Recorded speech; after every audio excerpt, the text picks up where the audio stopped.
मित्रों, एक कहावत तो आप सभी ने सुनी ही होगी, कभी किसी को भाग्य से ज़्यादा और समय से पहले कुछ नहीं मिलता। तब तो आप ये भी जानते ही होंगे कि समय बहुत ही बलवान होता है, जिसकी मार से बचना किसी के लिए भी असंभव है। वह समय ही है जो चाहे तो राजा को रंक बना सकता है या किसी को भी अर्श से फर्श पर लाकर पटक सकता है। अब आप ये सोच रहे होंगे कि मैं ऐसा क्यों कह रहा हूँ। तो मित्रों, आपने भी ये अनुभव किया होगा कि किसी का भी समय एक सा नहीं रहा है। अगर आज किसी का अच्छा समय चल रहा है तो आगे चलकर उसका बुरा समय भी आना निश्चित है। और ऐसे समय के बारे में भगवान श्री कृष्ण ने भी भगवत गीता में कुछ ऐसे संकेतों के बारे में बताया है जिससे आप पता लगा सकते हैं कि आपका कैसा समय शुरू होने वाला है।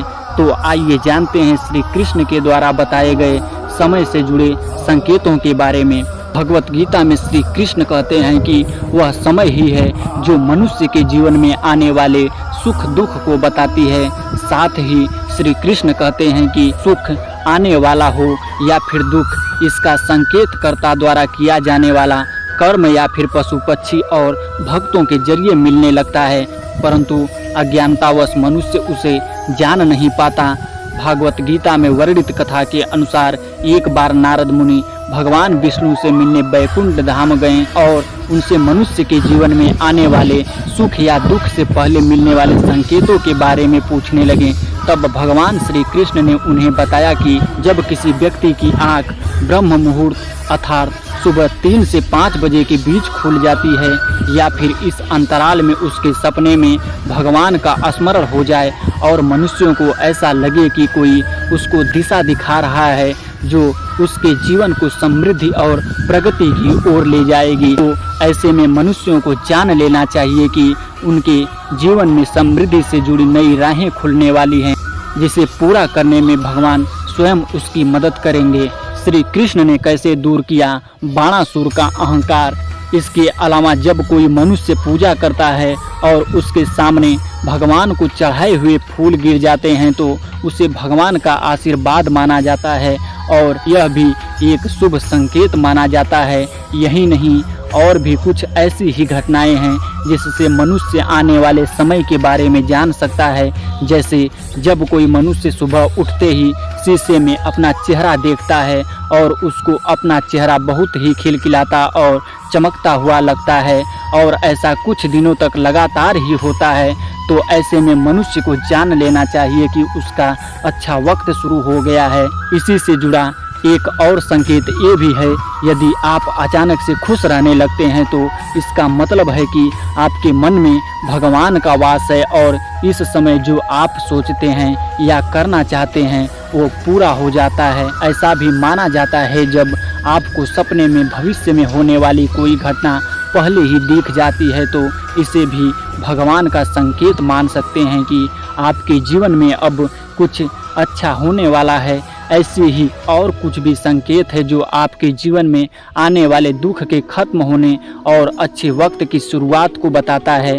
ऐसा ही एक और संकेत की ओर बढ़ते हैं जो कि आपके धन संबंधी समस्याओं को समाप्ति की ओर इशारा करता है। अगर सुबह सुबह आपके घर में कोई भी रिश्तेदार या अन्य कोई पैसे देकर जाता है तो आपके घर में लक्ष्मी के प्रवेश के बारे में बताता है और आप समझ लें कि आपके जीवन में धन संबंधी समस्याएं अब खत्म होने वाली है। आगे श्री कृष्ण धन संबंधी समस्याओं से जुड़े संकेत के बारे में कहते हैं कि यदि किसी मनुष्य के हाथों में पैसे नहीं रुकते और फिर अचानक से उसके हाथों में धन रुकने लगते हैं तो मनुष्यों को समझ जाना चाहिए कि उसकी खाली जेब भरने के समय का संकेत है जो उसके जीवन में चल रहे कष्टों को खत्म कर देगा। कुछ ऐसे भी संकेत हैं जो पशु पक्षी द्वारा भी मनुष्यों को दिए जाते हैं, जैसे कि यदि कोई बंदर आपके छत पर आम की गुठली फेंक कर चला जाए, कोई बिल्ली आपके घर में बच्चों को जन्म दे या फिर कोई पक्षी आपकी छत पर कोई चांदी की चीज छोड़ जाए, तो ये भगवान का एक संकेत है कि आपका अच्छे समय की शुरुआत होने वाली है। इसके अलावा एक संकेत हिंदू धर्म में पूजे जाने वाली गौ माता से भी जुड़ा हुआ है। यदि आपके घर के दरवाजे पर अचानक से गौ माता आना शुरू कर देती हैं और आपके घर से भोजन या पानी का सेवन करती हैं तो समझ जाएं कि आपके घर पर अब भगवान की कृपा होने वाली है। इसके अलावा आप जब सुबह के समय घर से बाहर निकलते हैं और आपके सामने से कोई पानी या दूध लेकर गुजरता है तो इसे सुख समृद्धि का संकेत माना जाता है और आपके जीवन में दुख का समय अब खत्म होने वाला है। आप समृद्धि की ओर बढ़ने वाले हैं। बच्चों को भगवान का दूसरा रूप भी माना जाता है, इसलिए उनके आपके घर में आगमन को बहुत ही शुभ या भगवान का सीधे सीधे प्रवेश माना जाता है। ऐसा कहा जाता है कि यदि कोई बच्चा आपके घर रोज आकर आपके आंगन में खुशी से खेल रहा हो तो निश्चित रूप से आपके घर में खुशियां आने वाली है। ऐसा भी माना जाता है जब आपके दाहिने भाग विशेषतः दाएं गाल, बाजू और दाहिने हाथ का दाहिना हाथ फड़कता है तो ये आपके जीवन में सुख समृद्धि का संकेत होता है।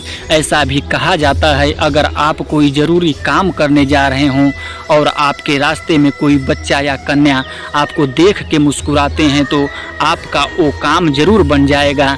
इसे आप अपने काम के बनने का शुभ संकेत भी मान सकते हैं। तो मित्रों, उम्मीद करता हूँ कि आप भगवान श्री कृष्ण के द्वारा बताए गए इन संकेतों को आप भली भांति समझ गए होंगे। अगर समझ गए हो तो दुख की स्थिति में आप निराश ना हो, बस अपना कर्तव्य करते रहें, क्योंकि गीता में भगवान कृष्ण ने ये भी कहा है कि कोई भी कर्म व्यर्थ नहीं जाता, भले वह अच्छा हो या बुरा। हर मनुष्य को उसके द्वारा किए जाने वाले कर्म के हिसाब से ही उसे फल मिलता है। इसलिए भगवान द्वारा दिए गए इन संकेतों को अगर आप जान ले तो आपके जीवन में आने वाले सुख का आप पहले से ही पता लगा सकते हैं।